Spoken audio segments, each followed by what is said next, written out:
Assalamualaikum warahmatullahi wabarakatuh. Alhamdulillah wassalatu wassalamu ala Rasulillah wa ala alihi wa sahbihi wa mawala wa ba'du. Bapak-bapak, ibu-ibu, hadirin wal hadirat yang dirahmati Allah Subhanahu wa taala. Pada pertemuan kali yang kedua ini ada sedikit kendala dari cuaca. Padahal semalam semangat hampir total semua hadir, insya Allah. Itu rencana kita. Tapi rencana Allah beda. Itulah artinya kelemahan manusia di hadapan ketetapan dari Allah SWT. Salah satu ibadah haji ini hikmahnya itu sebetulnya. Ada keinginan yang kita harapkan, tapi kadang Allah tidak mentakdirkan. Ada sesuatu yang kita anggap tidak mungkin, tapi mungkin menurut Allah Subhanahu wa taala. Maka salah satu dari hikmah ke ibadah haji ini nanti akan membuktikan bahwa keyakinan kita kepada Allah Subhanahu wa taala terhadap takdir yang ditetapkan Allah itu sangat nyata. Salawat beriring salam mari senantiasa kita haturkan kepada junjungan kita baginda Nabi besar Muhammad sallallahu alaihi wasallam. Pada pagi yang penuh cerah ini di bulan Rajab, kita ditemukan Allah di bulan yang baik, yang disinyalir bulan Rajab ini adalah bulan persiapan menuju bulan Ramadan. Dan ulama-ulama, para sufi, para orang-orang alim, abid itu berharap bulan Rajab ini adalah bulan penghantar mereka untuk sampai datangnya bulan suci Ramadan.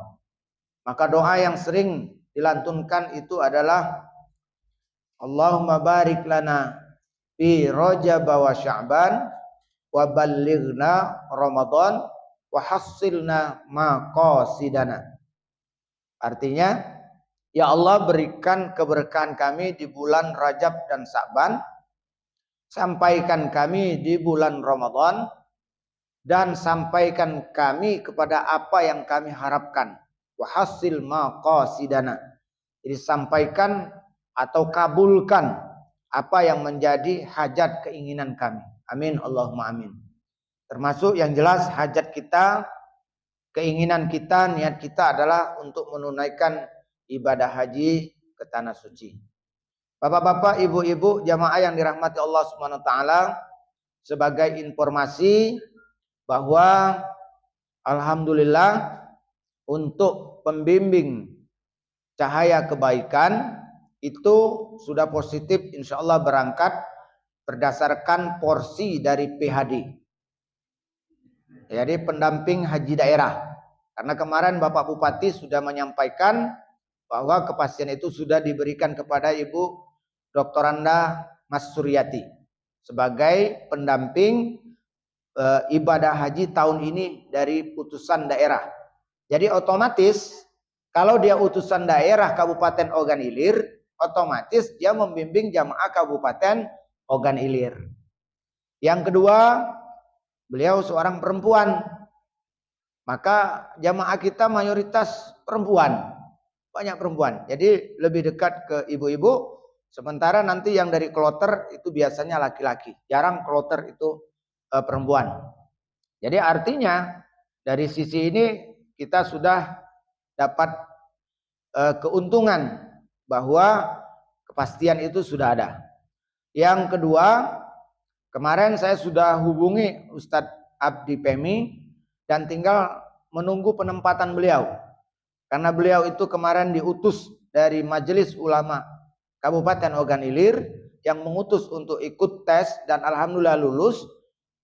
Dan nanti akan bertugas di Kabupaten Ogan Ilir. Maka saya sebagai ketua MUI bisa langsung memerintahkan beliau untuk mendampingi, mengawal perjalanan jamaah KBIH Cahaya Kebaikan. Jadi yakin ibu-ibu, bapak-bapak sekalian, terlepas bagaimana Ustadz. Nah, Ustadz ini masih dalam selalu pencarian dan pencarian. Masih ada peluang untuk dapat berjalan. Tapi tidak mengurangi karena kita sudah sampaikan di Tanah Suci sudah ada tenaga profesional yaitu Kanda Abdullah Kutub. Beliau akan mendampingi ibu bapak sekalian di Tanah Suci ketika pelaksanaan ibadah-ibadah di kota Mekah. Jadi alhamdulillah itu yang membuat keyakinan kita, keyakinan bapak ibu sekalian untuk dapat menjalankan ibadah haji ini dengan tenang, baik, mabrur dan mabrurah. Lalu kemudian yang paling penting adalah tidak bergantung kepada orang-orang yang akan membimbing. Itu yang paling penting. Artinya apa? Ibu bapak melalui manasik ini belajar dewek. Walaupun nanti tidak ada pembimbing ataupun tidak ketemu, ibu sudah bisa. Memang sudah tahu aturannya. Itu yang diharapkan. Kalau itu yang terjadi, sebetulnya bapak ibu sekalian akan jauh lebih tenang. Tidak perlu terlalu tergantung dengan orang lain. Karena ibu bapak sudah mengerti sendiri. Yang saya contohkan kemarin misalnya. Yang namanya tawaf itu 7 keliling. 7 putaran. Jadi kalau masih kurang putaran menurut hitung kamu, berarti saya harus terus. Jangan berhenti. Lalu kemudian ibu tahu bahwa tawaf itu tidak boleh batal wudhu. Maka kalau batal wudhu, ibu informasikan, saya batal wudhu dan saya akan mengambil wudhu dulu. Nah, jangan teruskan. Kalau diteruskan tanpa ada pembicaraan dengan pembimbing, maka tawaf bapak ibu batal. Karena ada yang membatalkan tawaf itu kalau tidak berwudu, bersuci. Beda dengan sa'i. Kalau sa'i bapak ibu misalnya sudah tawaf 7 kali, ladak tertahan lagi, entah menyatakan kentut. Lalu kami melakukan sa'i. Apakah sa'i harus berwudu? Tidak. Nah, tidak itu artinya ibu tahu. Jadi tidak ada lagi susati. Karena kalau sa'i tidak perlu wudu. Dia tidak mewajibkan bapak ibu bersuci di situ. Artinya berwudu. Maka sa'i boleh dalam keadaan berhadas kecil. Artinya tidak berwudu. Tapi kalau tawaf itu harus. Kalau bapak ibu batal dalam putaran keberapa, maka nanti akan dilanjutkan. Tidak mengulang dari awal. Misalnya bapak batal di putaran ketiga. Ingat putaran ketiga. Batasnya mana Ustaz? Dari start mulai dari bucu itu pojok ada pojok Ka'bah yang ada Hajar Aswad. Nah, itu dimulai garis start.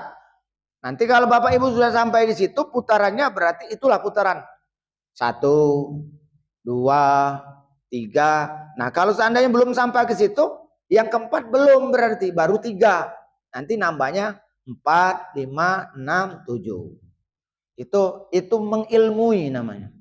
Jadi ini penting bapak ibu sekalian mengilmui. Nanti saya akan bimbing tahap demi tahap.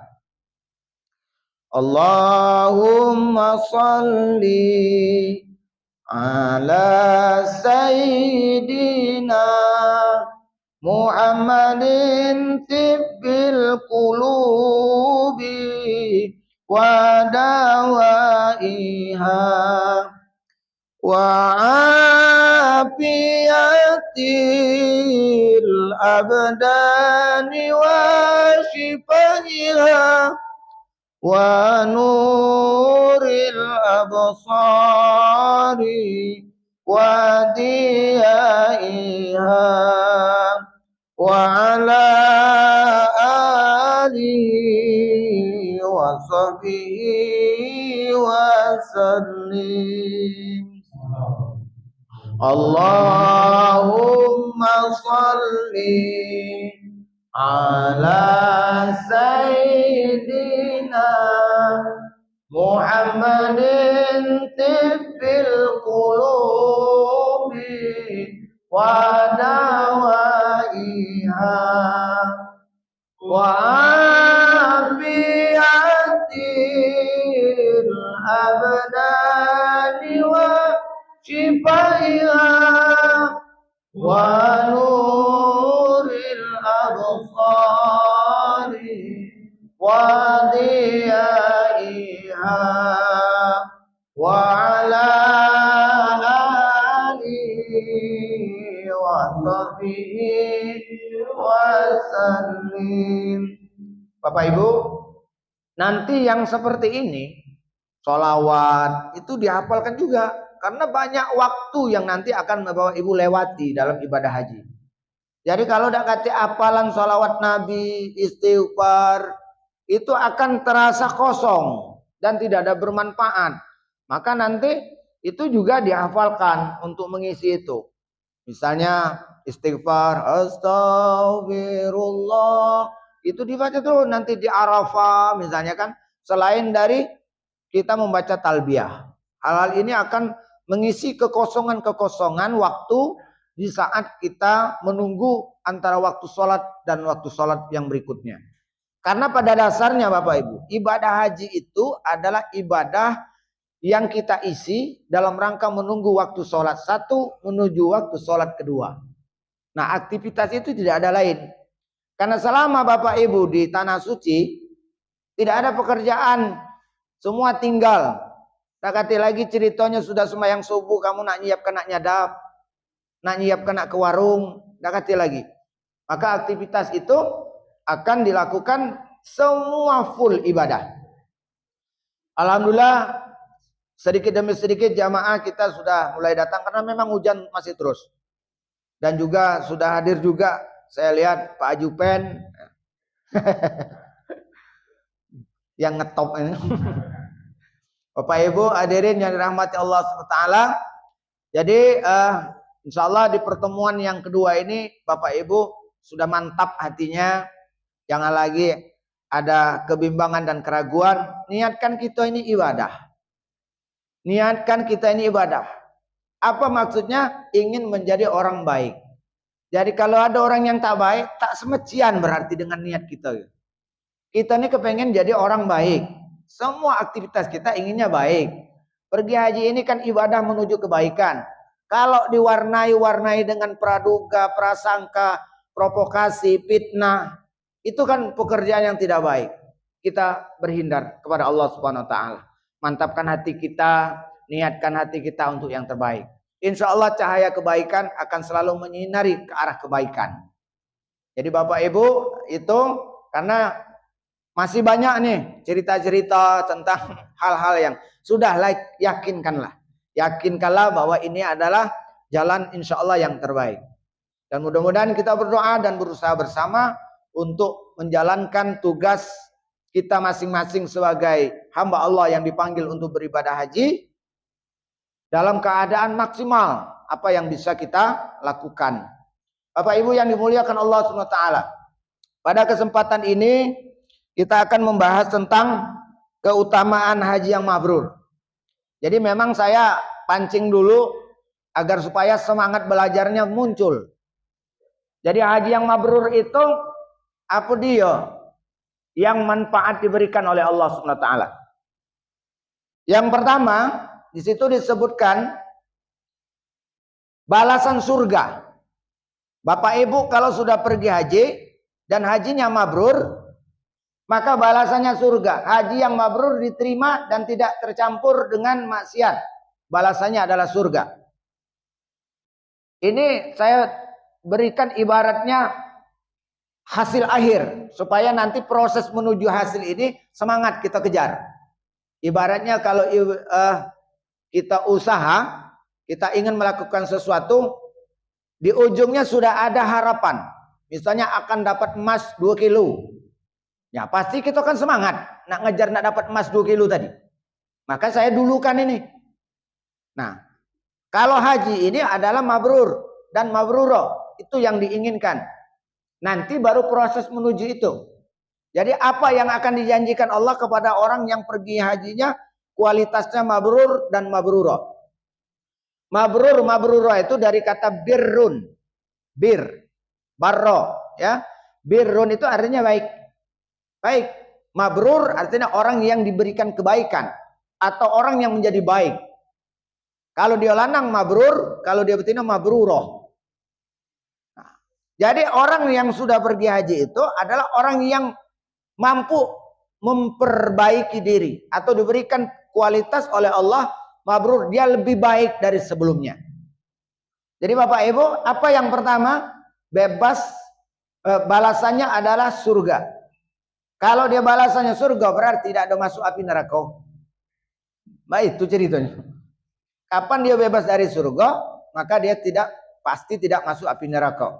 Di mana doa yang sering kita baca? Doa orang mati yang sering kita baca. Ya Allah, bebaskan dia dari neraka. Berarti masuk surga. Walaupun tak disebutkan masukkan ke surga, tidak. Jadi Bapak Ibu yang dimuliakan Allah, ini al-umratu ilal umrah kafaratun lima bainahuma wal hajju mabrur laisa lahu jaza ilal jannah. Itu dalilnya. Artinya apa? Umroh ke umroh adalah penghapus dosa antara keduanya, dan haji yang mabrur tidak ada pahala baginya selain surga, menghapus dosa. Pelakunya kembali suci seperti bayi yang baru lahir, bersih dari dosa. Itu yang bagian yang keduanya. Jadi yang pertama adalah surga dari Allah. Al-umratu ilal umrah, artinya dari umrah satu ke umrah yang berikut. Kalau untuk ibadah umrah. Jadi kalau Bapak Ibu sudah umrah sekali, lalu kemudian umrah lagi, maka umrah itu akan menghapus dosa juga. Jadi dari umrah satu ke umrah yang kedua, maka itu akan di antara kedua akan dihapuskan oleh Allah SWT. Salah satu ganjarannya. Sementara yang bagian yang kedua, wal hajju mabrur laisa lahu jaza ilal jannah. Haji yang mabrur tidak ada ganjaran lain kecuali surga, kata Allah. Ini janji Allah. Kalau Allah berjanji, la yukhliful mi'ad. Dia tidak akan ingkar janji. Yang galak berjanji, yang galak ingkar itu manusia itulah. Berjanji kan. Tapi kalau Allah la yukhliful mi'ad. Tapi cara Allah menunaikan janji tentu kita tidak bisa melihat secara langsung. Apakah itu langsung ataukah itu banyak langsung, ataupun sedikit, ataupun terkadang tertunda. Tapi Allah akan jawab semuanya. Laisa lahu jaza ilal jannah. Tidak ada pahala kecuali pahalanya surga. Pahala yang tertinggi itu adalah surga. Kalau pahalanya bidadari, itu kalau masih di neraka, ya katigono bidadari tadi. Misalnya bidadari. Ataupun istana. Tapi yang paling utama adalah di surga. Kalau surga kita telah diberikan Allah, masuk ke surga, maka fasilitas surga akan kita dapat. Jadi masuk dulu. Mak manalah misalnya aku tuh termasuk ke surga. Cuma pinggir kali kan. Ya jadilah masih masuk namanya. Enggak di pinggir ya. Yang sarot itu tak termasuk. Amlah termasuk walaupun di pinggir masih lemak tulah. Nah kita ini minimal, itu minimal. Maksimalnya adalah nanti amal perbuatan kita. Kalau nak lemak lagi di surga itu lah termasuk pengen dapat istana, maka tambah ibadah-ibadah yang lain. Sholat sunnah duha, tahajud, itu kan meningkatkan derajat. Maqamam mahmudah. Kata Allah, posisi yang tinggi di surga itu ditentukan dari amal-amalan sunnah yang kita lakukan. Sedangkan amal wajib dan iman yang terjaga itu adalah modal masuk surga. Kenapa haji ini adalah salah satu jaminan Allah masuk surga? Karena semua aspek kehidupan kita ada di dalam ibadah haji, Bapak Ibu sekalian. Di situ ada iman, di situ ada amal soleh. Yang amal solehnya lengkap. Badan kita bergerak, melakukan amal perbuatan. Hati kita memuji, bertasbih pada Allah, memuji kepada Allah, bertakbir kepada Allah, meyakini kepada Allah. Dengan perjalanan haji itu, harta kita korbankan. Bapak Ibu kan banyak mengeluarkan uang untuk pergi haji ini, banyak. Pelunasan sekitar 57. Lalu kemudian belum lagi yang lain. Untuk periksa kesehatan 1 juta lebih. Sitoah. Lalu kemudian untuk beli yang lain-lain macam-macam. Lalu kemudian sebelum berangkat nak sedekah pula. Nak walimatus safar haji kan. Budak di rumah nak ditinggali duit. Cetoh itu. Apalagi misalnya banyak hal yang nak dipiara. Banyak hal. Itu kita mengorbankan harta. Jadi ibadah haji ini harta, jiwa, raga itu semuanya ada dalam aspek amal ibadah yang terakhir. Maka dia adalah rukun Islam penutup. Dia adalah penjempurna dari amal-amal ibadah yang lain, adalah ibadah haji. Yang tidak semua orang dapat. Yang saya katakan pada pertemuan awal dulu, panggilan Allah ini, haji ini tidak semua orang dapat. Kalau panggilan sholat, semua orang dapat. Dan mudah melakukannya. Hayya 'alas sholat, tinggal galak beda. Sholat. Tapi kalau panggilan haji, tidak semua orang dapat. Walaupun Allah panggil. Allah panggil kita untuk berpergi haji. Diundang oleh Allah Subhanahu wa taala. Tapi tidak semua orang yang mampu menjawab panggilan Allah dengan labbaik Allahumma labbaik, labbaik la syarika lak labbaik, innal hamda wan ni'mata laka wal mulk la syarika lak. Terus itu adalah ucapan talbiyah yang berarti kita sudah memenuhi, ya Allah aku terima panggilanmu ya Allah. Labbaik Allahumma labbaik, labbaik la syarika lak labbaik. Ya Allah, aku terima panggilanmu, tidak ada sekutu bagimu ya Allah. Itu ketauhidan kita, Pak.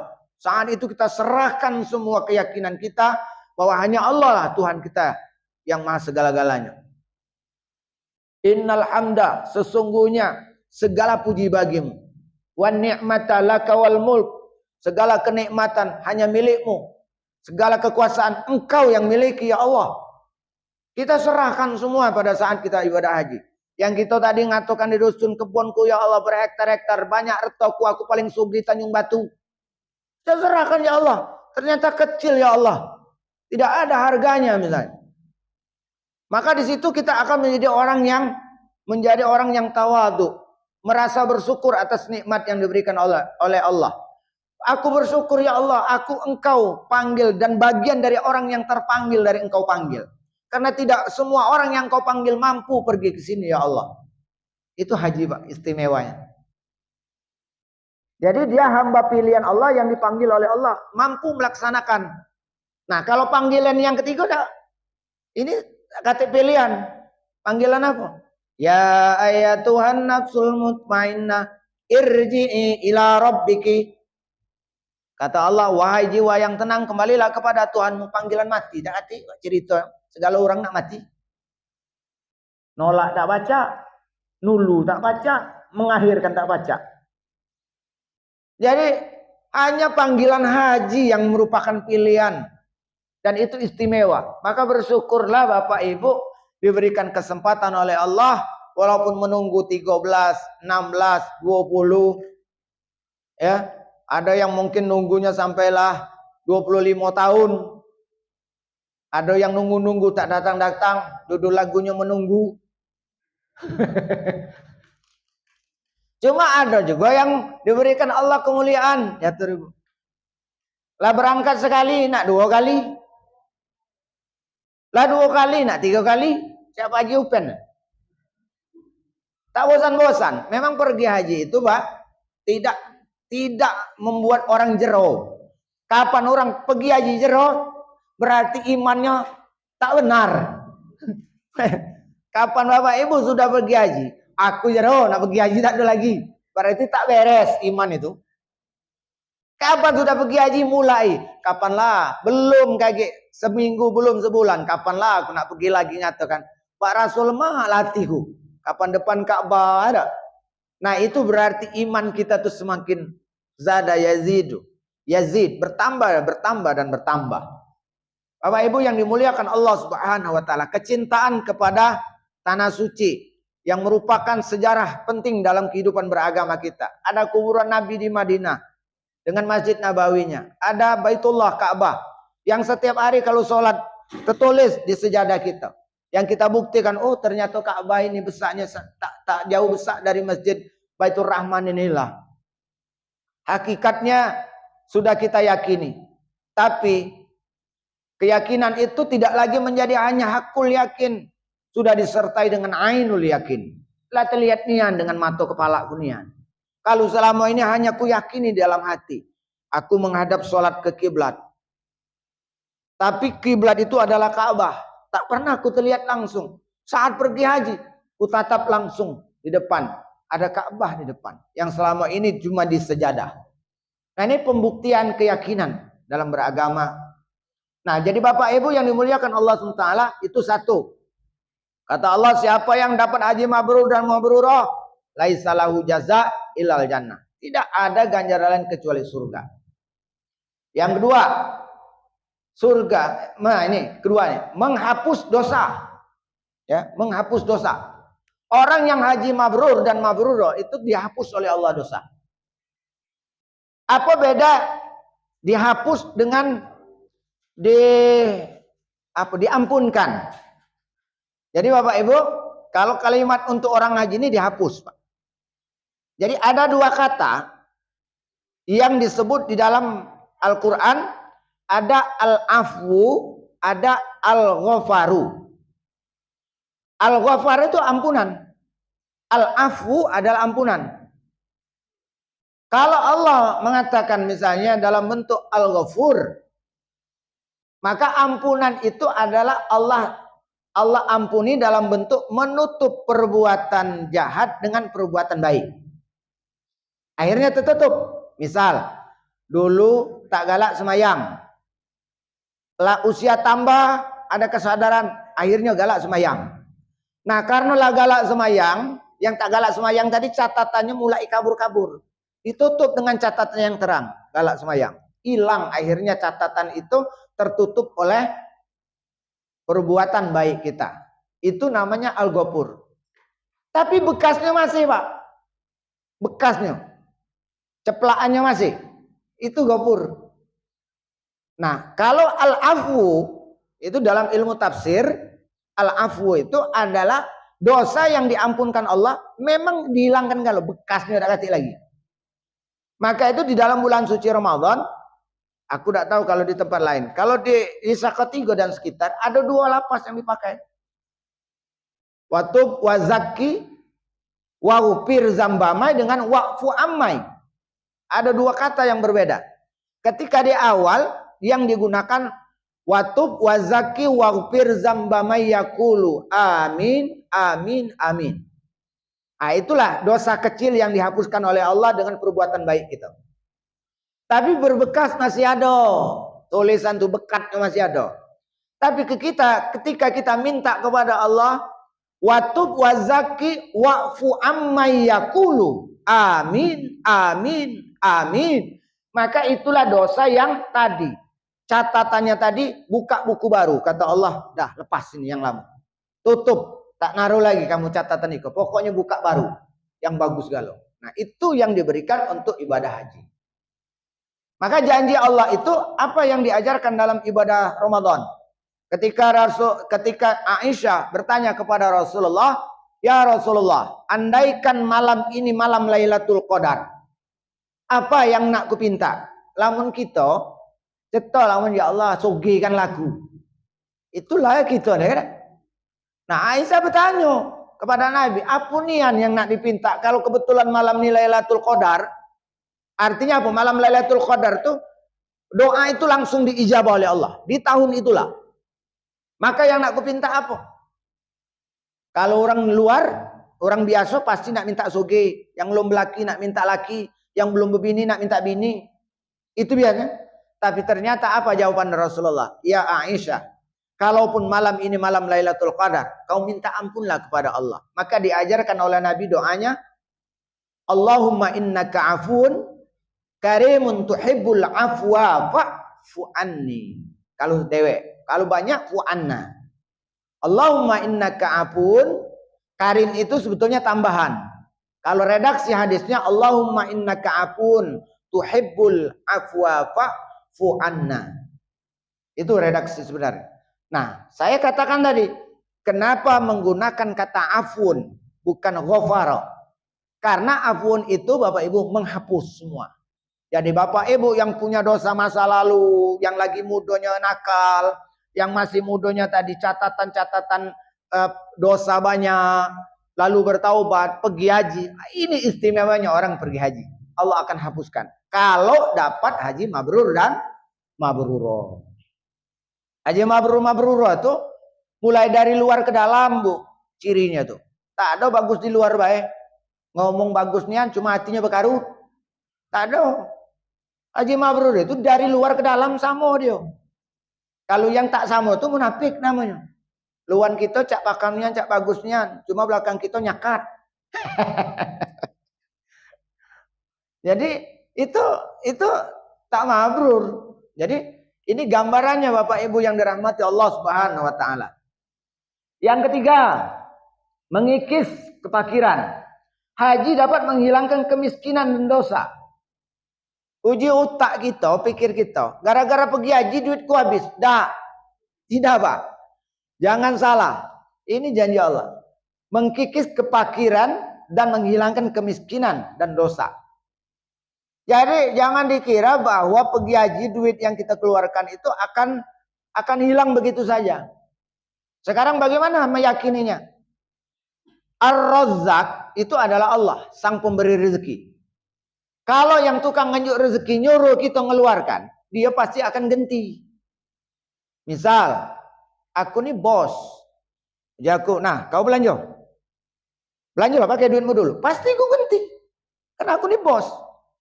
Bahkan akan ku ganti lebih banyak. Ngapa? Kaulah nurut perintahku, kata Allah. Karena kau sudah nurut perintahku, nah ini upah kau, ku tambahi lagi. Mbak itu cara logikanya. Cuma kalau kita berpikir ngatakan habis duitku oleh pergi haji, nah sudah berarti Allah inda zunna abdi.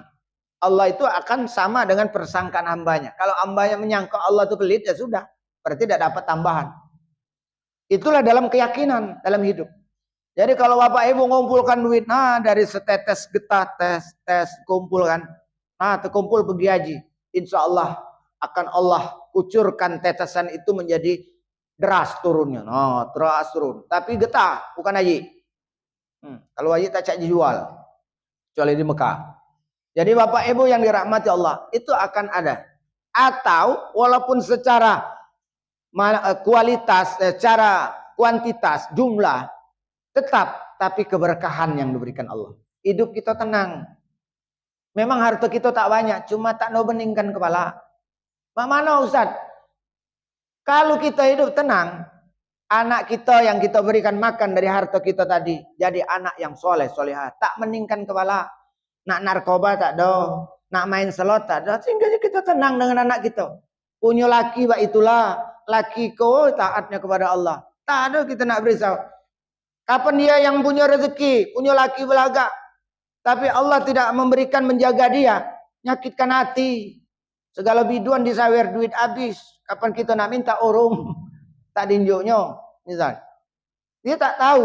Jadi Bapak Ibu yang dirahmati Allah SWT. Jadi yang kita cari keberkahan hidup. Maka harus yakin haji itu akan menghilangkan kefakiran. Allah akan ganti. Jadi Allah akan ganti. Bapak Ibu, saya punya cerita pribadi sebagai gambaran. Sebagai gambaran. Dan barangkali ini menjadi apa istilahnya berbagi pengalaman dari keyakinan. Saat saya umroh yang pertama, saya terpikir, ya Allah kapan aku pacak pergi haji. Waktu itu aku dapat umroh hadiah dari Pak Alek Nurdin. Walaupun beliau itu kurung, ada baiknya dengan aku. Iya. Karena waktu itu saya KPU Kabupaten Ogan Ilir dan sukses penyelenggaraan dapat hadiah umroh dari provinsi. Berangkat saya berangkat. Di depan Ka'bah saya ngomong, ya Allah, seandainya ada rezeki, tolong berikan kepadaku. Aku ingin menaftar, nak pergi haji juga. Bapak Ibu, itu doa pertama. Aku kepengen nak pergi haji juga. Iko nak naftar duit tak naruh. Selalawi juta kan seorang. Ngajak orang rumah 25 juta kali 2, 50. Kapan pergi ke bank orang rumah nak ngajak belanja pula. Lah lebih pula. Nak ngajak makan pula. Jadi nak nyiapkan duit lebih. Dah. Doa yang kedua di depan Ka'bah. Jadi kalau di depan Ka'bah itu jangan berhenti berdoa. Apa baik kamu pinta-pinta. Doa kedua, ya Allah. Kalau aku sudah naftar, alangkah lama aku berangkat. Ujungku tadi kan. Menpaca aku ya Allah. Nak naftar. Menpaca haji nak cepat. Ujungku. Jadi dua permintaan waktu itu. Yang paling inti tentang haji. Selain permintaan itu. Bapak Ibu pulang dari umroh. Mulai berjalan. Diiringi dengan ikhtiar, usaha. Diiringi dengan ikhtiar dan usaha. Mano juga ada lokak duit untuk naftar haji ini. Sementara duit ini pas dapat cukup baik untuk hidup ini. Anak baru mulai nak besar, penghasilan banyak, tapi pengeluaran banyak. Penghasilan dikit, pengeluaran banyak. Tambah lagi sampai saro. Udah anak sekolah kan, rumah baru nak dibuat, baru nak berhidup. Bapak Ibu, karena ada iman, keyakinan, itu yang mendasari seorang hidupnya akan menjadi tenang. Terus dia berjalan pada takdir yang telah ditentukan oleh Allah SWT. Lambat laun ternyata ada cerita. Ada cerita saya punya tanah 2 hektar, 1 hektar punya ayah saya, punya 1 hektar punya saya. Karena orang bayar utang, nah bayar tanah itu lebih dengan utang yang ada dengan bapak kami tadi. Jadi ujinya mengaji atau ke bapak kami, aku nak bayar utang, cuma tanah ini suratnya 2 hektar lebih. Jadi belilah oleh kamu tambah ya, aku bayar utang, yang sektornya aku jual. Uji bapak, aku nak beli, tak kata lagi duit. Aku lah tua baik. Murah Bapak Ibu, waktu itu cuma 7 juta sektor. Tanah Lebak yang ada di Palam Raya situ. Ya tanah murah itu kan, tanah Lebak, pinggir Palam Raya situ. 7 juta, jadi 14 juta harganya. Dia utangnya zaman itu 7 juta banyak, karena zaman itu kan lama. Lalu kemudian saya yang bayari 7 juta itu. Saya beli. Jadi separuhnya punya bapak orang bayar utang, separuhnya punya saya yang saya beli. Nah Bapak Ibu yang dirahmati Allah SWT, berapa tahun berikut saat saya sudah berdoa tadi, tanah itu ditawar orang. Jadi harganya berapa? 120 juta. Tanah 2 hektar tadi. Berbagilah dengan bapak. Jadi kalau 120 juta, 60 juta seorang. Nah, juga tepeci. 60 orang 2 naftar haji pacak 50. Sosokan tinggal 10. Bapak Ibu yang dimuliakan Allah SWT, tapi ingat, berbuat baik setan tidak mudah menerima. Dia akan goda. Duit terpegang ke tangan, Pak, punya kamu juga 60, punya aku 60. Tahu untuk apa Nur? Almarhum bapak masih hidup, Allah yarham. Waktu itu, kau nak kemana? Aku nak naftar haji juga. Karena aku sudah berniat dan berdoa di hadapan Ka'bah kepada Allah SWT, aku nak naftar haji kalau ada duit mungkal bahasa kita ada. Duit mungkal namanya. Tak naruh duit mungkal, kata baca nak naftar. Nah, siap sudah nak naftar, duitlah di tangan, sambil nyengok ke pucuk kasau, ibarat tidur, ada, berpikir, uji orang rumah, ada orang rumah sih kan. Pak Mani lamun kita belikan mobil baik dulu kak. Nih, uji gua. Godaan datang.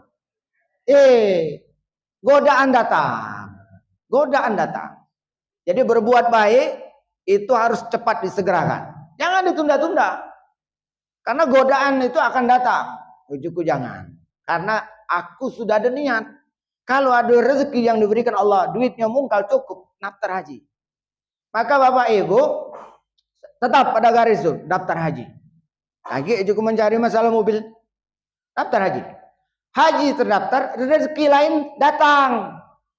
Haji naftar, mobil terbeli ujungnya. Nah itu kamu tuh ceritanya. Jadi aku tuh menegaskan, jangan takut hilang duit gara-gara pergi haji. Allah akan ganti.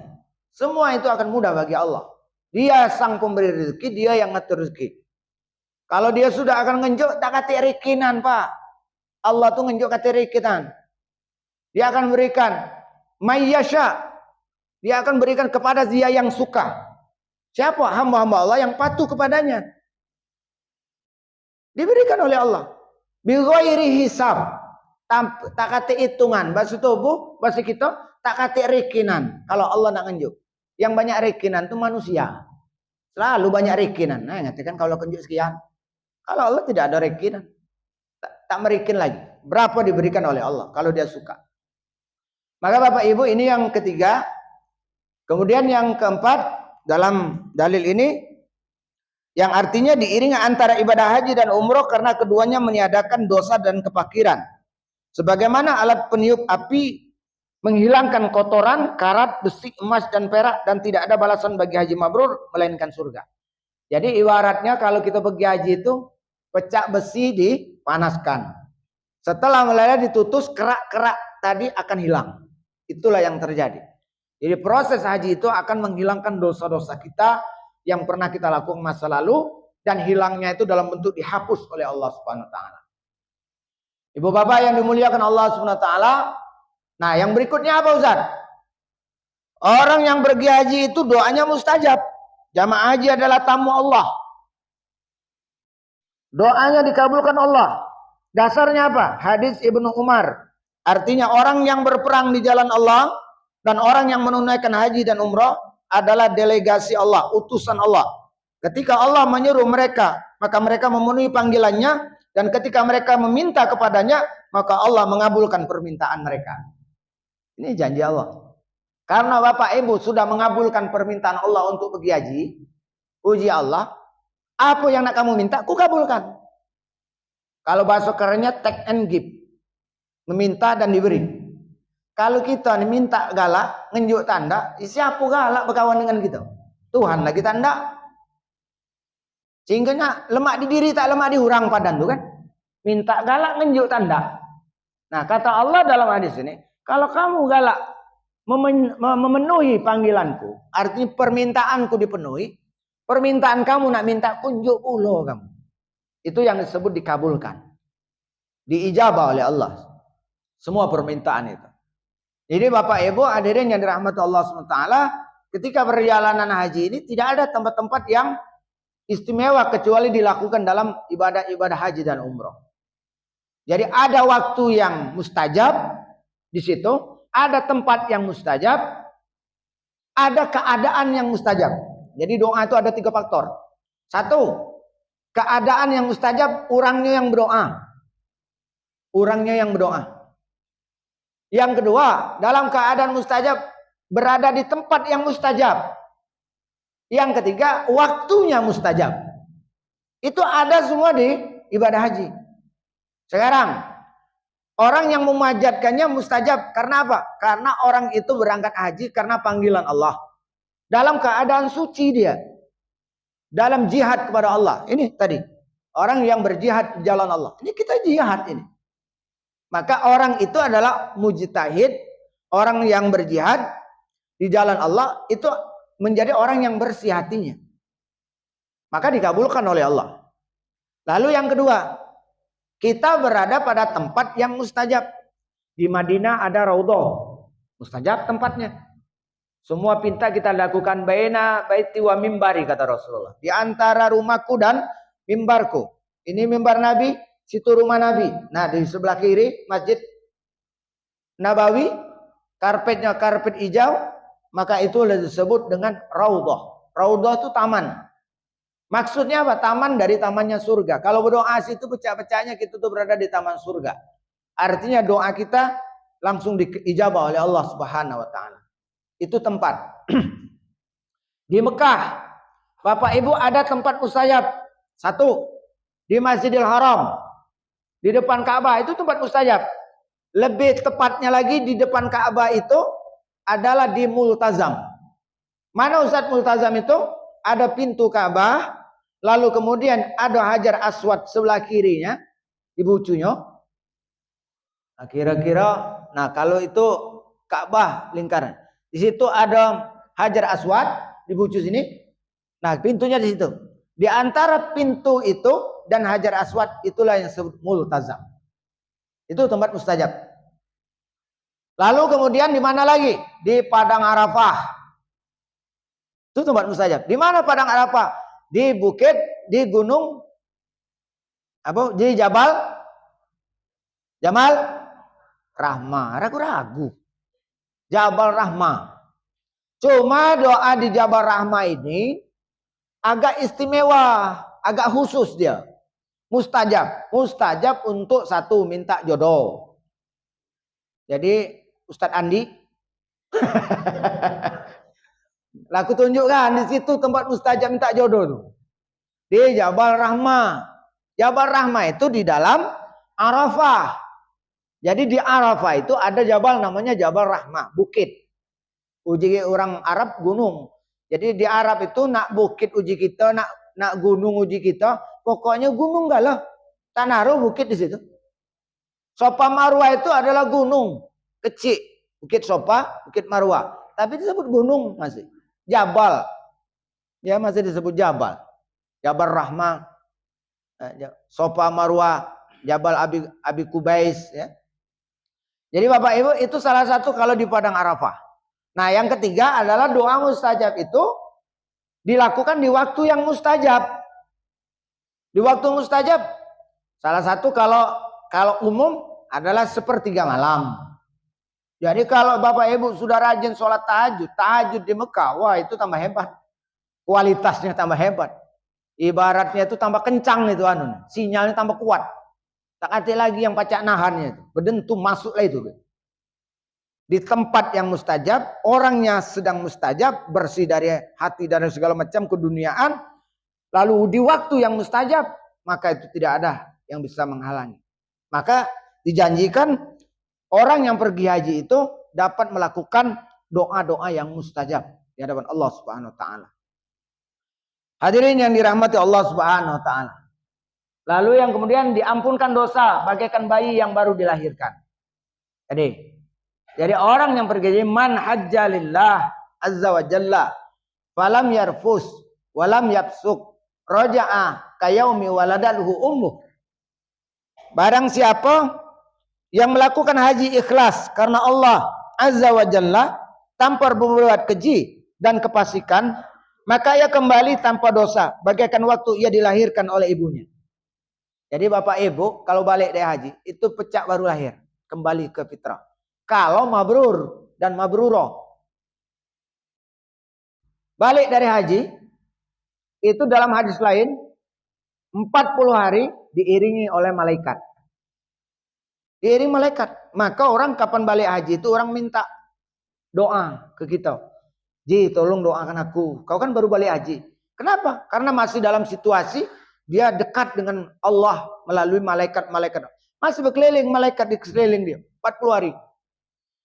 Baca dah Ustaz, malaikat itu udah hilang-hilang. 40 hari. Jangan 40, 44 tahun. 40 tahun. Tak berlari lagi. Baca, dipelihara. Dipelihara. Nah, orang yang hajinya mabrur mampu memelihara kemabrurannya sampai dia meninggal. Itu malaikat tidak nyau-nyau. Dia akan dijaga oleh Allah dengan malaikat-malaikat Allah. Terjaga terus. Kapan dia nak. Cirinya mana Ustaz? Cirinya itu dia dijaga oleh Allah untuk tidak berbuat dosa, Bapak Ibu. Misal, kapan dia nak melakukan dosa, ingat, oh ya, aku nilai haji. Aku nilai haji. Ah, itu berarti terjaga Bapak Ibu itu. Bersyukurlah. Berarti Bapak Ibu dijaga oleh Allah. Oh ya, aku nilai haji. Kan ada gawi macam ini. Nah, haji berarti kita dijaga. Itu yang saya sebut dijaga oleh Allah. Kita ini kan ada doa yang minta ampunkan yang lalu dan ampunkan yang akan datang. Nah, ampunkan yang lalu itu yang sudah kita gawikan. Sebab ada jamaah Ustaz mengatakan pahala misalnya puasa di bulan Muharram misalnya. Itu adalah mengampunkan dosa setahun yang lalu dan mengampunkan dosa setahun yang akan datang. Mamanu ceritanya, gawi belum digawikan lah nak diampunkan. Nah, inilah terjemahnya. Artinya walaupun itu belum kita gawikan, bakal terjadi lah dijago oleh Allah. Kalau di Nabi namanya maksum. Terjaga dari berbuat dosa. Salah dikit langsung ditegur. Misal kita nak pergi. Di situ pergi itu acara orang kawin. Ternyata bakal nengok maksiat. Rupanya ada pesta. Biduannya luar pendek misalnya. Pas ngengkol motor. Tanda hidup motor tadi. Kapan hidup pecah ban. Urunglah pergi. Berarti kita dijaga oleh Allah untuk melihat kemaksiatan. Seperti itu Allah menjaga. Dan itu banyak yang terjadi. Jadi kita harus husnuzon dengan Allah SWT ketika dalam kondisi seperti itu. Bapak Ibu yang dimuliakan Allah Subhanahu wa taala. Nah, ini janji Allah.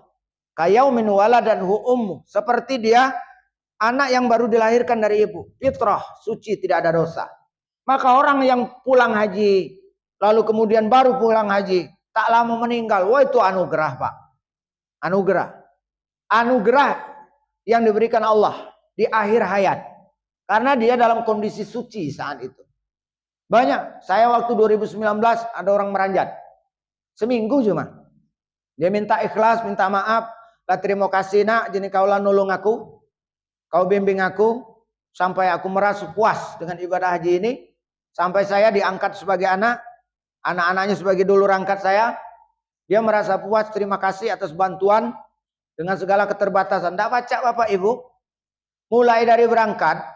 Di pesawat itu terkapar. Jantung beliau tuh kan. Terkejut dikit laju ulung Laila itu. Berangkat seorang. Tidak ada pendamping. Maka keluarganya berserah kepada Allah dan menitip kepada saya. Dan alhamdulillah karena anaknya berkawan dengan kakak kami, akhirnya ya saya juga punya perhatian khusus. Selain dari tanggung jawab saya sebagai petugas waktu itu. Saya urus.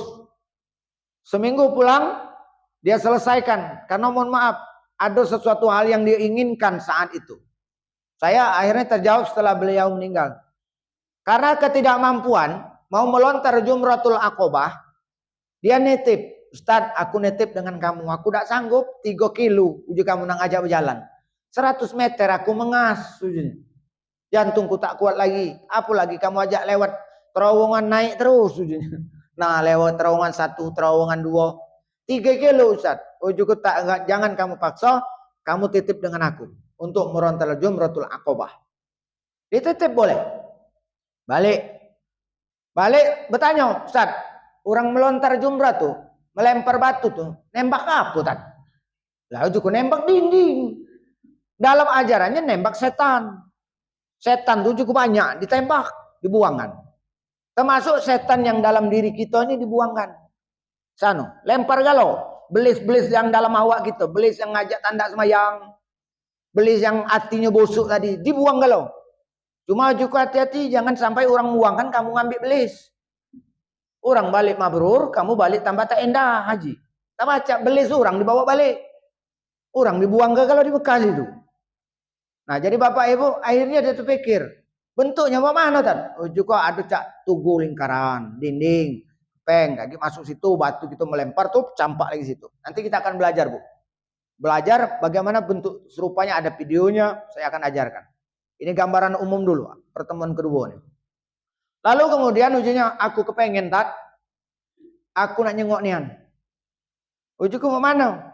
Ya terpaksa ujinya, kamu dorong aku berkereta. Didorong bapak ibu. Ujinya aku tak naruh duit budak galau di dusun. Jadilah itu ujiku mengaji. Kaki aku dorongan, cuma ujiku nunggu waktu, aku agak senggang. Jadi saya dorong di waktu senggang. Wah bukan main senang hati dia. Aku jenis barangkali tak sampai lagi ke siko jenis. Tapi kalau aku lihat jengok Jamarot, senang hatiku tempat pengorbanan Nabi Ismail jenis kan. Jadi bapak ibu, itu yang dia ternyata menjadi kebahagiaannya. Seminggu balik haji, meninggal. Jadi memang ternyata dia memang ingin berpisah dengan tanah suci. Nah, tapi aku doa dengan kamu, jangan. Jangan. Pacak masih pergi haji sekali lagi. Umroh lagi kan. Berdoa tuh minta yang terbaik. Jangan ya Allah ngatakan mati-matilah aku tak apa di Mekah. Ya, membaca terus kan doa. Terbaik biar amal tadi bertambah terus. Selanjutnya Bapak Ibu, nanti kita sebentar lagi materinya akan kita lanjut. Karena nanti jam 11.30 saya sudah diminta juga hadir di Kuang Dalam, ada pengajian situ. Jadi kita batasi, tapi terus akan kita lanjut. Nah, untuk mewujudkan itu, haji yang mabrur dan mabruro itu, maka ada bekal. Bekalnya apa? Ilmu. Nah, inilah manasik gunanya. Dikatakan nama Al-Quran, Al-Hajju Asyurum Ma'luman. Haji itu telah ditentukan bulan-bulannya. Maka haji itu cuma setahun sekali. Bulan haji itu adalah bulan Syawal, Zulqa'dah, Zulhijjah. Jadi bulan haji, dia masuk Syawal. Nah baru masuk Syawal, itu masuk bulan haji sudah. Syawal, Zulqa'dah, Zulhijjah. 3 bulan. Kalau bapak ibu berniat pergi haji di bulan lain, tak sah. Bulan Muharram pergi haji. Tercogok seorang di Padang Arafah. Walaupun ibu cukup rangkaian, cuma bukan di bulannya. Karena puncak haji itu tanggal 9 di Arafah. Al-Hajju Arafah. Tanggal 9 bulan Zulhijjah. Itu puncak. Hadirnya di situ puncaknya. Tak kata bulan lain. Lamun kendak Arab Saudi manpaca, tiap bulan orang pergi haji. Duitnya banyak. Mengkendak Arab Saudi. Ngatakan kapan bulan Muharram? Ada orang pergi haji. Kaki Muharram sopar taruhlah kelang sebulan. Muharram sopar Rabiul Awal pergi haji lagi orang. Tambah soge aja Arab Saudi itu. Segala orang datang seluruh dunia. Cuma tak baca syariatnya setahun sekali. Maka dilakukan adalah al-hajju ashhurum ma'lumat. Haji itu dihitung dengan bulan-bulan yang telah ditentukan. Barang siapa yang bisa pergi, paman faradha fihinna, barang siapa yang telah kena kewajiban, faradha, kena kewajiban fardu, duit ado, awak sehat, di rumah ninggali beras ado, awak waras, aduh gak leras tadi, maka wajib pergi. Bapak Ibu, ongkos ado, negeri aman, Mekah aman, istitoahnya tadi, istitoah itu bukan hanya kesehatan lahiriah saja, batiniah juga sehat. Awak sehat, pikiran sehat. Lamun awak sehat, pikiran tak sehat, lah tak istitoah. Tak terti lagi yang nak digawikan tadi. Dia harus masih ada kesadaran. Nah itulah disebut istitoah. Maka dia wajib. Jadi Bapak Ibu kalau ada orang yang tanda pergi haji, dia berdosa. Misalnya dia duit ada, awak sehat. Awak ngaku orang Islam. Tapi tanda aku pergi haji. Aku nak umroh baik. Berdosa dia. Ngapa? Karena haji itu rukun Islam yang ke-5. Kalaupun yang tidak bisa, minimal punya niat. Saya akan pergi haji. Soal sampai dan tidak itu Allah yang mentakdirkan. Tapi kita sudah menunaikan niat yang ke-5 itu dengan berhaji dalam konteks mematuhi perintah Allah SWT. Nah kalau orang sudah kena kewajiban ini, maka ada aturan. Wala ropasa, wala fusuko, wala jidal fil haji. Puji Allah, kamu kalau sudah kena kewajiban pergi haji, maka jangan ropas, jangan pusuk, jangan jidal dalam haji. Apa yang ropas itu? Ropas itu adalah menimbulkan birahi nafsu. Artinya ngomong yang tak senonoh. Mencarut bahasa gitu. Jadi yang biasa mencarut tahan-tahan. Tahan-tahan. Iya. Aturlah mudah-mudahan yang keluar astagfirullah. Jangan papang keluar segala binatang keluar misalnya. Masih lemah man binatang. Ikan nyebut yang tak benar kan. Nah itulah mulailah diatur. Kapan kaget tekanjat pas gitu ngucap astagfirullah. Jangan tekanjat kaki ngomong yang lain. Iya, terbungkar-bungkar yang mana tebenam-tebenam tuh. Jadi ropas itu menimbulkan birahi nafsu. Jadi tidak ada cerita-cerita yang kalau sudah berhaji itu yang ibaratnya yang porno. Walaupun suami istri, jangan. Ini larangan. Jadi larangan wala rofas, menimbulkan birahi. Jadi itu kenapa Ustaz? Nah ini Bapak Ibu. Kenapa? Karena satu, mohon maaf. Bagi orang perempuan tidak masalah. Bagi orang perempuan. Apalagi sedang ihram. Bagi laki-laki masalah. Kalau sedang ihram bersempak dah. Kalau cerita-cerita bawa ke situ gawat. Rudal itu cak nak diterbang gelah. Maka dia dijago di sini. Bergesah pun jangan. Ibaratnya macam itu. Jangan memancing. Karena dalam situasi keadaan yang tidak terjaga. Orang laki-laki kan bersempak tidak jadi. Baju dalam tidak jadi. Cuma ditutup baik dia. Kuntai. Puluh kilir barang itu kan. Nah. Ini kalau tidak dijaga dengan omongan. Ibu-ibu dapat dosa. Dia terbangun dari keadaan ketidaksadarannya. Jadi ibu, wah ingat kuntang ganting rasa punya kakak. Nah, berdosa kan orangnya, ropas kan? Nah itu, maka dia dijaga dari omongannya. Bapak tadi mah itulah ingat, kayak jalannya nih, agak lengket-lengket dikit ngatakan tak terbiasa, macam-macam. Nah ini maka dia dijaga. Yang kedua pusuk, rusak kerusakan. Jadi pusuk pasik, namanya pasik. Jangan berbuat sesuatu yang merusak amal ibadah. Tadi kalau ngomong misalnya ngesahkan orang, itu merusak itu. Sudahlah tak usah lagi ngesahkan orang. Biarlah. Katakan lemak tabiah kita ni lah. Tabiah orang belah situ. Baik. Sudah jadilah tak usah lagi. Singgonya kamu milu siko baik itu baik. Itu aku ngajar. Walaupun merasa aku dizolimi biarlah. Kamu tak usah komentar tak usah. Kaki merusak ibadah kamu. Biarlah. Ibaratnya jengok-jengok, dengar-dengar baik. Itu baik kan? Biarlah hati yang biarkan Allah yang menilai. Kalau di hadapan manusia itu tergantung tulah nilai. Kapan cak lemak di dia nilainya bagus. Kapan tak lemak di dia jenis jahat tulah walaupun bagus. Itulah manusia. Tapi biarlah Allah yang menilai di hadapan Allah Subhanahu wa taala. Maka ini jangan melakukan perbuatan yang fasik, kerusakan, merusak iman, merusak amal baik. Yang ketiga, wala jidal, berbantah-bantah. Nah, jangan bantah-bantah. Laki bini jangan. Kalau pergi laki bini, Bapak Ibu hati-hati, ini bakal dipancingnya oleh iblis. Iya, oleh iblis. Misal, mohon maaf, Bapak Ibu gagah, laki kita lah begoyor tua, berjalan lambat. Hati-hati nih, gancang dikit kamu itu, tinggalkan orang itu, sabar-sabar. Lah tahu, melaki lah tua, lah lambat, lah tahu dari rumah lagi lah tahu. Enggak di sana, tak usah nah digetak. Kapan digetak? Dia sakit hatinya. Sakitnya tuh di sini. Oh, ingat ke kamu alat ngecak perengisnya. Oh, dengan aku itu jadi. Entanglah aku lah tua itu. Melagi muda kamu kutenjak-tenjak aja. Jadi Bapak Ibu supaya jangan apa? Jangan terjadi jidal. Jadi berbantah-bantah. Ini akan diuji oleh Allah. Omongan, perbuatan. Kadang memang di suasana kebatinan kita diganggu. Diuji oleh Allah. Nah disitulah sebetulnya pendidikan untuk Bapak Ibu sekalian. Maka inilah kata Allah. Apa jadi bekal? Kata lain. Watazawwadu. Watazawwadu fa inna khairuz zadi taqwa. Berbekallah kamu, sebaik-baik bekal adalah ketakwaan. Nasihat bagi orang-orang yang berakal. Jadi kalau orang yang berakal sehat, takati untuk menghindari hal-hal yang tadi adalah takwa.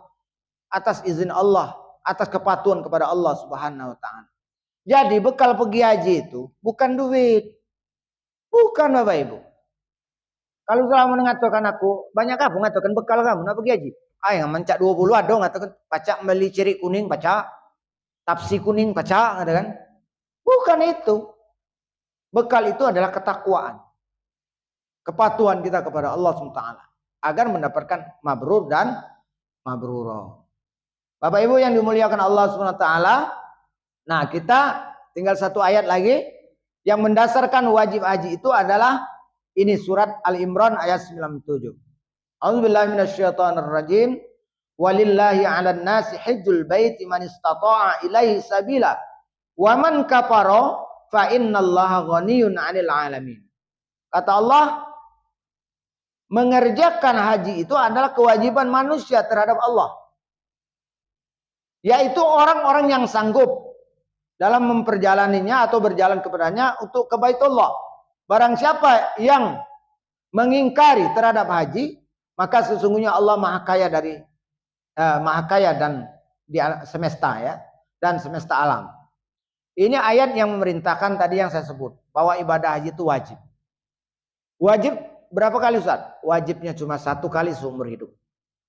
Kalau orang sudah pergi haji sekali seumur hidup, maka hukumnya wajib. Jadi Bapak Ibu yang belum pernah pergi haji Bapak Ibu ini adalah wajib hukumnya. Pahalanya wajib. Kalau berulang Ustaz, sudah sunnah. Pak Haji Upen ketiga, lah sunnah dia. Lah sunnah. Kalau yang pertama wajib. Jadi hukumnya wajib. Bapak Ibu yang dimuliakan Allah Subhanahu wa taala, ini dasarnya. Walillahi 'alan nas hijjul bait man istata'a ilaihi sabila. Ketika kita sudah cukup bekal, maka kewajiban itu datang kepada kita. Ada waktu masih lebih kurang setengah jam. Silakan Bapak Ibu ada pertanyaan dulu sebelum nanti kita mungkin penutup ataupun pemberian informasi-informasi selanjutnya. Saya kembalikan kepada pembawa acara.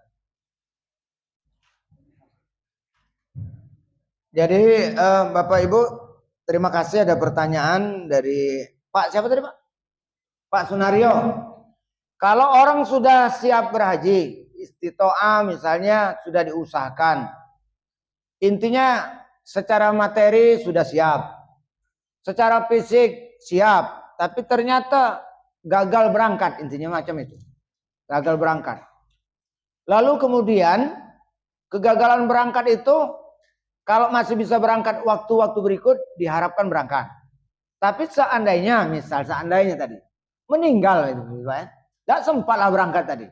Apakah itu sudah disebutkan kewajibannya terselesaikan? Jawabannya iya. Jadi orang yang sudah berusaha untuk pergi haji, sudah naftar, kemudian menunggu waktu, lalu kemudian akhirnya tidak istitoah karena menunggu tadilah ketuwon gino. Tak keluar istitoahnya, tak baca berangkat. Di waktu berikutnya akhirnya meninggal dunia, maka hukumnya bagi orang itu dia sudah sama mendapatkan pahala hajinya. Karena dia sudah menjalani itu. Maka orang seperti inilah Bapak Ibu sebetulnya yang berhak dibadal hajikan. Karena ngapa? Karena dia lalu niat. Jadi kalau dibadal hajikan tuh orang yang seperti ini. Kalau untuk badal haji, orang itu tidak pernah terniat nak pergi haji. Kita badalkan itu kurang pas. Yang badal haji itu memang orang itu sudah berniat. Kepingin melakukan haji tapi tidak takdirnya ditentukan Allah berangkat. Maka orang inilah yang paling pas untuk dibadalkan haji. Jadi badal haji itu boleh bagi orang satu meninggal dunia. Dia niatnya sudah ada. Sudah berniat tapi dia meninggal dunia. Itu badal hajinya bagus, pas. Yang kedua, tidak meninggal dunia tapi tidak mampu lagi. Dialah naftar, urung berangkat karena bapaknya ya tidak sanggup lagi pergi haji itu karena sudah tidak mampu dalam konteks sakit misalnya, berdiri lagi tidak baca. Akhirnya digantikan dengan anaknya, dia tidak berangkat. Maka orang yang seperti itu sebagusnya dibadal hajikan untuk menyempurnakan niatnya tadi. Jadi ini bagus Pak. Jadi artinya ketika kita sudah melakukan harapan-harapan, usaha sudah ada, tapi tidak dikabulkan oleh Allah, maka Allah sudah catat dia sudah pergi haji. Tapi di hadapan Allah, di hadapan manusia tidak baca orang-orang biasa entah tidak nyebut Pak Haji, belum pergi. Karena ukuran manusia ini nak beginian. Dari mana Ustaz? Dalilnya. Nah, dalilnya adalah riwayat yang diceritakan di zaman sahabat Rasulullah SAW di negeri Yaman, ada seseorang yang mengumpulkan harta. Dia kumpulkan harta dia, nak pergi haji. Saat dia mengumpulkan harta siap untuk pergi haji, Bapak Ibu, ada anak yatim yang tidak makan, tidak punya rumah, dengan seorang ibu janda. Lalu kemudian berada di sekeliling dia. Maka akhirnya dengan kesadaran ujinya, aku ini nak pergi haji. Lebih berarti duit aku nih pergi haji. Karena aku untuk hidup pergi haji. Tapi ada orang yang hidup di samping rumahku, di dekat diriku. Hidupnya memelihara anak yatim. Suami tidak kati lagi. Rumah pun tidak kati. Tempat tinggal atau tidak layak. Lalu Bapak Ibu, hartonya tadi tidak jadi dia pergi haji. Padahal dia nak pergi haji. Diberikannya di situ. Diinjukkannya untuk makan minum anak yatim itu. Bukan main ibu itu berterima kasih. Pak terima kasih. Gara-gara kamu urung pergi haji. Itu negeri Yaman kan. Negeri Yaman kan dekat. Sehari semalam. Naik bis. Nah, tapi kan butuh duit. Nah diinjukkanlah Bapak Ibu. Dalam riwayat itu.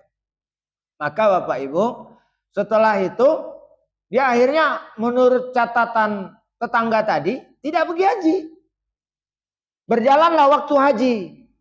Orang dari Yaman, taruhlah Tanjung Batu, pergi kalau yang lain yang pergi haji. Dia tadi menurut seseorang tidak pergi haji kan? Karena tahu duitnya tidak diinjukkannya ke dia kan. Jadi beberapa orang tahu dia tidak pergi haji. Sebab habis sepulang dari rangkaian ibadah haji, musim haji selesai, orang Tanjung Batu lah balik kalau. Uji bibi tadi ngomong, nganukan mamang sebelah rumah kami tuh, kemarin nak pergi haji, cuma urung. Ngapo ngatakan? Oleh ngenjuk anak yatim. Injuknya anak yatim, ongkosnya ke kami, dia tak orang pergi haji. Apa omongan orang yang Tanjung Batu yang banyak pergi haji? Pergi kami bertemu di Mekah. Kami bertemu dengan dia di Mekah. Dia yang ngajak kami kulukilin. Bapak Ibu. Itu kemuliaan yang diberikan Allah. Memang jasadnya tidak pergi. Tapi batinnya pergi orang nyaksikan. Itu keistimewaannya. Maka di situ dikabarkan dalam riwayat itu sebetulnya dia pergi haji. Mungkin lahirnya ya adanya nih. Tapi batinnya ternyata orang-orang yang pergi ngelihat. Bahkan dia yang mimpin kelompok itu. Kami dia yang ngajak kami kulu-kilir. Memang dia tidak berangkat. Tapi ada dia di situ. Ternyata apa? Allah akan mudahkan. Semua itu tinggal hakikatnya, Pak. Itu yang berangkat itu hakikatnya. Hakikat dirinya sudah ada di situ. Tapi secara jisim barangkali orang menyaksikan dia ada di rumah. Tidak pergi. Tapi Allah memberikan kemudahan dia dengan memberangkatkan, dibuktikan. Kami ngelihat dia ada pergi. Kami terlihat. Jadi Bapak Ibu yang dimuliakan Allah SWT. Itu ya Pak, bahwa harus yakin bahwa itulah yang sudah ditentukan Allah SWT. Silakan ada lagi Bapak Ibu. Masih ada lagi Pak.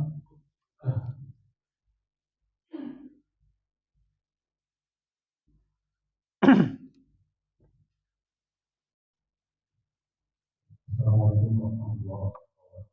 Waalaikumsalam warahmatullahi wabarakatuh. Izin bertanya tentang masalah ibadah haji. Masalah mekanisme pengerjaannya. Kemudian kalau saya mengerjakan sendiri kapan waktunya. Kebetulan saya ada orang tua yang sudah hafal. Oke. Kemudian terima kasih. Waalaikumsalam warahmatullahi wabarakatuh. Bapak Ibu sekalian, badal haji. Badal haji ini adalah arti badal itu mengganti. Jadi orang yang melakukannya menggantikan posisi orang yang punya kewajiban. Maka orang yang melakukan badal haji itu harus melakukannya berbarengan dengan orang pergi haji. Bukan di bulan lain. Bukan di waktu yang lain. Artinya kalau ibadah haji itu adalah Al-Hajju Arafah. Haji itu puncaknya Arafah. Dia harus hadir saat di Arafah. Di Arafah dia hadir, wukuf di sana.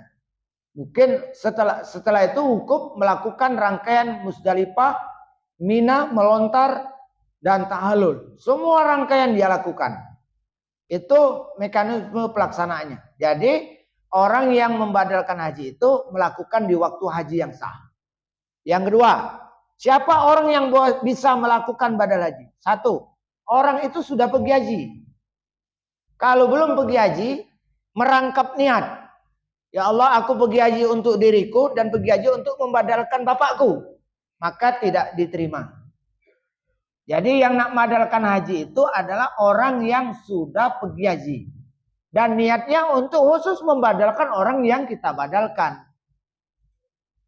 Bisa.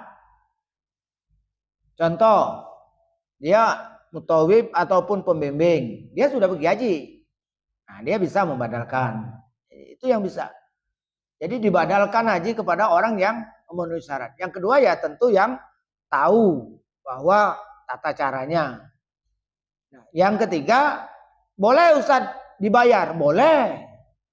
Dibayar boleh, menadoloka gratis tambah lemak. Iya. Iya, sebaiknya siapa Ustaz? Pertanyaan. Sebaiknya adalah ahli waris. Artinya keluarga dekat. Itu sebaiknya. Bapak, anak misalnya, keponakan, cucung, dulur, itu yang sebaiknya. Minal aqrabin. Jadi posisinya itu yang bisa dilakukan. Tidak harus tahun yang berjalan. Tak pacak tahun ini, tahun bocor. Seperti itu. Nah, ini informasi Bapak Ibu. Tidak mudah untuk sekarang. Badal haji ini. Maka ibu bapak jangan mudah-mudah melepaskan upahnya tadi kepada orang yang nak kita badalkan.